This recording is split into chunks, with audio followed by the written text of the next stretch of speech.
যুক্তরাষ্ট্র ইরান চুক্তি ব্যর্থ করতে নানা অজুহাত খুঁজছে ইসরায়েল, এমন মন্তব্য করেছেন ইরানের পররাষ্ট্রমন্ত্রী আব্বাস আরাকচি। শুক্রবার ইরানের রাষ্ট্রীয় টেলিভিশনকে দেয়া এক সাক্ষাৎকারে জানিয়েছেন, আগামী কয়েকদিনের মধ্যে স্বাক্ষর হতে পারে সমঝোতা স্মারক।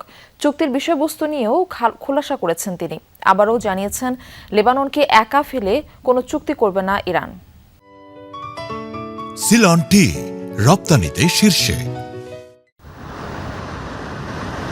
যুক্তরাষ্ট্র ইরান চুক্তি নিয়ে অনিশ্চয়তা যখন তুঙ্গে, তখন ইরানের পররাষ্ট্রমন্ত্রী জানালেন, চুক্তির সম্ভাবনা এর আগে কখনোই এতটা কাছাকাছি পৌঁছায়নি।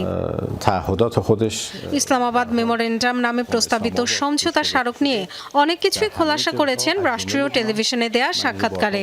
জানিয়েছেন, লেবানন সহ সব ফ্রন্টে যুদ্ধবন্ধের বিষয়টি অন্তর্ভুক্ত রয়েছে খসড়ায়। বহুবার বলেছি, এই যুদ্ধে আমরা কখনোই লেবাননকে ভুলে যাইনি, কারণ লেবানন এবং হিজবুল্লাহ যে কোনো অবস্থায় ইরানের জনগণের পাশে থেকে যুদ্ধ করেছে এবং আমরা তাদের কখনো একা ছেড়ে দেব না। আরাকচি সাফ জানিয়ে দিয়েছেন, প্রথম ধাপের চুক্তি বাস্তবায়িত না হলে কোনো পারমাণবিক আলোচনা শুরু হবে না। বর্তমান পরিস্থিতিতে পারমাণবিক কর্মসূচি নিয়ে আলোচনা অসম্ভব ছিল।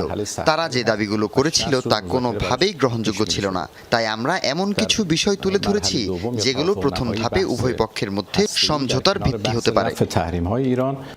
ইরানের পররাষ্ট্রমন্ত্রী জানিয়েছেন, হরমুজের ব্যবস্থাপনা যুদ্ধপূর্ব অবস্থায় আর ফিরবে না। বজায় থাকবে ইরানের সার্বভৌমত্ব ও সামরিক উপস্থিতি। প্রণালী দিয়ে যাতায়াতের উপর কোনো টোল আরোপ করা না হলেও বিভিন্ন সেবার জন্য ফি আদায় যুক্তিসঙ্গত বলেও জানান। আরাকচি জানিয়েছেন, ইরানের বিরুদ্ধে যুক্তরাষ্ট্রের নৌ অবরোধ প্রত্যাহার এবং ইরানের জব্দকৃত সম্পদ মুক্ত করার মতো বিষয়গুলোও রয়েছে খসড়ায়।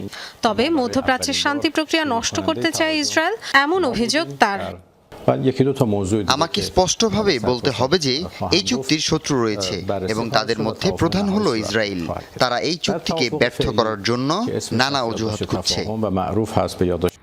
আরাকচির স্পষ্ট বার্তা, হুমকি বা চাপের মুখে নতি স্বীকার করবেন না তারা, বরং তা উল্টো ফল বয়ে আনবে।